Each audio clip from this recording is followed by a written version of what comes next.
النوع التاني من أولياء الأمور اللي هو الديمقراطي.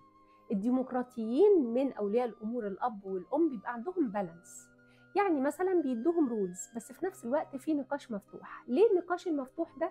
علشان أقدر أسمع رأي ابني أو بنتي في الحاجة اللي هم عايزينها، وليه رافضينها وليه متقبلينها.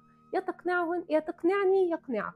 اللي بيحصل ان الطفل ده بجد بيبقى سعيد جدا، بيبقى راضي جدا، عنده ثقة في نفسه، مبدع جدا، عنده افكار جديدة في حياته، دايما ناجح سوشيالي قوي وبيحب المجتمع وبالكوميونتي، والناس على فكرة بتحبه جدا، ويبقى خفيف الدم وبيبقى عنده أريحية في التعامل مع الناس.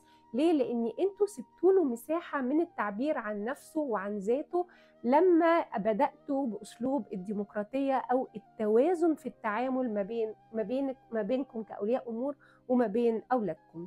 النوع الثالث اللي هو النوع المتساهل.